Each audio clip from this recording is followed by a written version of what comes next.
আসসালামু আলাইকুম বন্ধুরা, সকলেই কেমন আছেন? আল্লাহর রহমতে আলহামদুলিল্লাহ আমি অনেক অনেক ভালো আছি। বন্ধুরা, আজ আমি একটু ভিন্ন স্বাদের কেক তৈরি করে আপনাদের সাথে শেয়ার করব। আশা করছি কেকের এই রেসিপিটা সকলের কাছে খুব ভালো লাগবে। আজ আমি তৈরি করে দেখাবো চিনি ছাড়া খেজুরের কেক। খেজুর দিয়ে যে খুব সহজ পদ্ধতিতে কেকটা আমি কিভাবে তৈরি করি সেই রেসিপিটাই শেয়ার করব। আশা করছি সঙ্গেই থাকবেন, পুরো রেসিপিটা দেখে সুন্দর সুন্দর কমেন্টস করে সাপোর্ট করবেন। বন্ধুরা, এখানে আমি 250 গ্রামের মতো খেজুর নিয়েছি। খেজুরটাকে আমি ভেতর থেকে এইভাবে বিচিটা বের করে আলাদা করে নেব। প্রতিটা খেজুর থেকে বিচিটা এভাবে করে আলাদা করে নিয়ে এরপর আমি খেজুরটাকে ভালোভাবে ধুয়ে পরিষ্কার করে নেব। বন্ধুরা, এখানে আমি 250 গ্রামের মতো খেজুর নিয়েছি। আপনারা আপনাদের টেস্ট বুঝে বাড়িয়ে কমিয়ে নিয়ে নেবেন।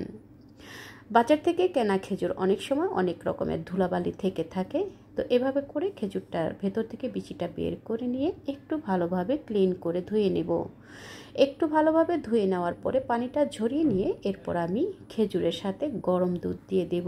আমি এখানে 1/2 লিটার গরম দুধ, লিকুইড দুধ জাল করে গরম গরম থাকা অবস্থায় দুধটাকে জাল করে ঘন করে 1 কাপের মতো করে নিয়েছি। সে 1 কাপ গরম দুধে খেজুরটাকে আমি ভিজিয়ে রেখে দিয়েছি 10 থেকে 15 মিনিটের জন্য। এই ফাঁকে আমি এখানে 6টা ডিম ভেঙে নিয়েছি। ডিমটা অবশ্যই আলাদা করে ভেঙে নেবেন। অনেক সময় বাজার থেকে কেনা ডিম আনার পরে বাসায় আনার পর দেখা যায় অনেক সময় নষ্ট ডিম থাকে, তো এভাবে করে আগের থেকে একটু ভেঙে নিলে সেই ডিমগুলো আর নষ্ট আছে কিনা সেটা দেখে নিয়ে চেক করে নেওয়া যায়। রেগুলার রান্নার সয়াবিন তেল দিয়ে দিলাম এখানে 1 কাপ পরিমাণ। আপনারা চাইলে রেগুলার রান্নার তেলের পরিবর্তে এখানে বাটার ইউজ করতে পারেন। আমি ব্লেন্ডারে একটু ব্লেন্ড করে নেব। ডিম এবং তেলটা দিয়ে একটু ব্লেন্ড করে নিয়েছি। আপনাদের কাছে হ্যান্ড বিটার থাকলে হ্যান্ড বিটার দিয়েও কিন্তু আপনারা এই মিক্সচারটা করে নিতে পারেন। তো আমি দেখুন ব্লেন্ডারে করে নিয়েছি। এভাবে করে নিয়ে এখন আমি একটা মিক্সিং বোলে ঢেলে নেব। বন্ধুরা, আপনাদের হাতের কাছে হ্যান্ড বিটার না থাকলে আপনারা এভাবে ব্লেন্ডারে করে নিতে পারেন খুব সহজ পদ্ধতিতে। তো এভাবে করে ডিম এবং তেলটা বিট করে নিয়েছি। নিয়ে আপনারা, যেহেতু আমি এখানে চিনি ব্যবহার করব না, তো আমি এখানে খেজুরটাকে একটু ভালোভাবে নরম হয়ে আসার পরে এরপর আমি এখানে খেজুরটাকেও আমি ব্লেন্ডারে ব্লেন্ড করে নেব। তো আপনারা চাইলে খেজুরের পরিবর্তে এখানে চিনি কিংবা গুড় ব্যবহার করেও এই কেকটা তৈরি করে নিতে পারেন। তবে এভাবে খেজুর দিয়েও যে কেক তৈরি করা যায়, যাদের ডায়াবেটিসের সমস্যা আছে তারাও কিন্তু চাইলে এরকম খেজুর দিয়ে কেক তৈরি করে খেতে পারেন। তো আমি ব্লেন্ডারে গরম দুধে ভেজানো খেজুরটা দিয়ে এভাবে করে একটু মিহি করে পেস্ট করে নিয়েছি। এখন আমি এই পেস্টটাকে, খেজুরের পেস্ট, এখন আমি ডিমের ব্যাটারের সাথে দিয়ে দেব। আগের থেকে যে ডিম আমি ব্যাটার করে রেখেছিলাম সেই ব্যাটারের সাথে এখন আমি খেজুরের এই পেস্টটা দিয়ে দিলাম। দিয়ে খুব ভালোভাবে মিক্স করে নেব।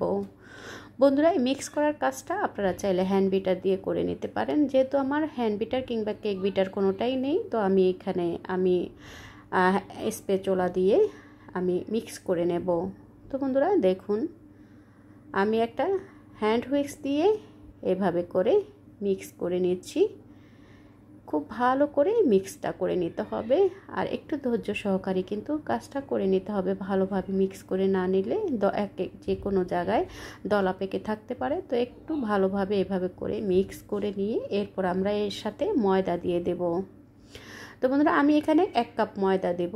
তো 1 কাপ ময়দা আমি চেলে নেব। আপনারা অবশ্যই একটু চেলে নেওয়ার চেষ্টা করবেন। ময়দাটা ইনস্ট্যান্ট চেলে নিলে অনেক সময় দেখা যায় ময়দার ভিতরে একটু ময়লা থাকে বা অপ্রয়োজনীয় অংশ থাকে, সেগুলো আপনারা এইভাবে করে একটু চেলে দিলে তো ভালো হয়। তো আমি এখানে 1/2 চা চামচ দিয়ে দিলাম বেকিং সোডা এবং 1/2 চা চামচ বেকিং পাউডার দিয়ে ময়দার সাথে মিক্স করে নিয়ে এখন আমি একবারে দেব না, ময়দাটা অল্প অল্প করে দিয়ে হ্যান্ড হুইক্সটা দিয়ে ভালোভাবে এভাবে করে মিশিয়ে নেব।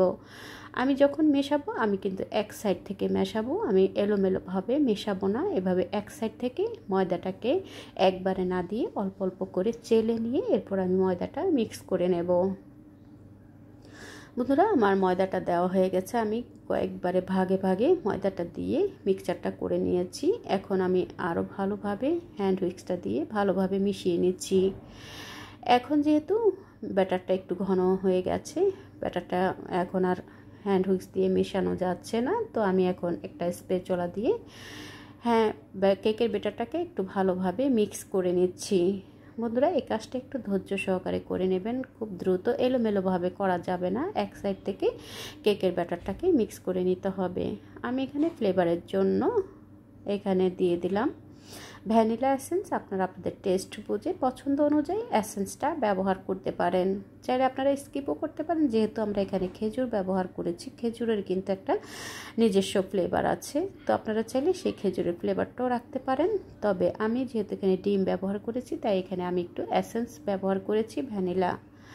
বন্ধুরা আমি একটা গোল রাউন্ড শেপে কেকটাকে বেক করব, তো আমি একটা গোল রাউন্ড শেপের একটা কেকের মোল্ড নিয়েছি, আর এক টুকরো লেখালেখির কাগজ দিয়ে মোল্ডটাকে এভাবে করে মোল্ডের ভিতরে দিয়ে একটু তেল ব্রাশ করে নিচ্ছি।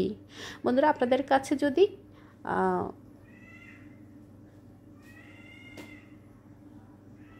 এভাবে করে একটু তেল ব্রাশ করে নিয়ে এরপর আমি মিক্সচারটা দিয়ে দিচ্ছি। এভাবে করে একটু তেল ব্রাশ করে নিয়ে যদি আমরা কেকটাকে ঢেলে দিই, তাহলে কেকটা যখন আমরা মোল্ড আউট করব তখন খুব দ্রুতই কিন্তু মোল্ড আউট করে নেওয়া যাবে।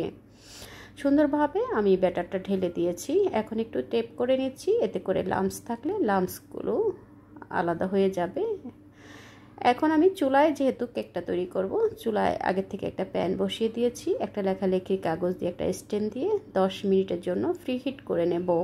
আপনারা চাইলে এই পর্যায়ে এসে ওভেনেও করে নিতে পারেন, তো আমি আজকে চুলায় তৈরি করে দেখাবো।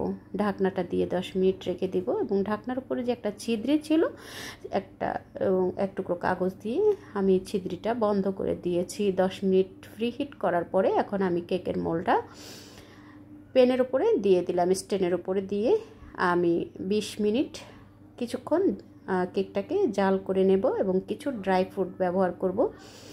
বন্ধুরা ড্রাই ফ্রুটটা আগে ব্যবহার করলে ড্রাই ফ্রুটসগুলো কিন্তু অনেক সময় দেখা যায় ভিতরে ডেবে যায়, তো আমি একটু যখন ফুলে উঠেছে কেকটা ঠিক সে সময় আমি কিন্তু ফ্রুটসগুলো দিয়েছি। আমি এখানে আমার ঘরে থাকা আমার পছন্দ মতো ড্রাই ফ্রুটস দিয়েছি, আপনারা আপনাদের পছন্দ মতো কিন্তু ড্রাই ফ্রুটসটা দিয়ে দিতে পারেন, অথবা চাইলে আপনারা স্কিপ করতে পারেন।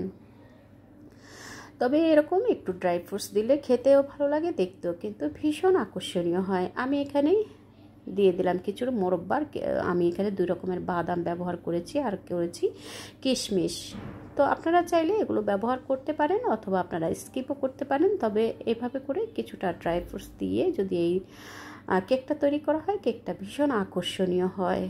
বন্ধুরা আমি এখানে 2 রকমের বাদাম আর দিয়ে দিলাম এখানে মোরব্বা আর কিশমিশ দিয়ে আমি কেকটাকে একটু সাজিয়ে দিয়েছি। দিয়ে ঢাকনা দিয়ে ঢেকে আমি চুলার আঁচটা মিডিয়াম টু লোতে রেখে আরও 1 ঘন্টার মতো আমি কেকটাকে বসিয়ে রেখেছি। এখন আমি ঢাকনাটা খুলে দেখে চেক করে নিচ্ছি কেকটা আমার হয়েছে কিনা। এখন আমি একটা কাঠি ঢুকিয়ে এভাবে করে দেখে নিচ্ছি, আমার কাঠিটা ক্লিন এসেছে, তার মানে আমার কেকটা হয়ে গেছে। দেখলেন তো বন্ধুরা কত সহজে ঝটপট করে স্বাস্থ্যসম্মত একটা হেলদি কেক তৈরি হয়ে গেল। আপনারাও তৈরি করবেন, প্রিয়জনকে এরকম একটু নিত্য নতুন রেসিপি তৈরি করে উপহার দিতে পারেন।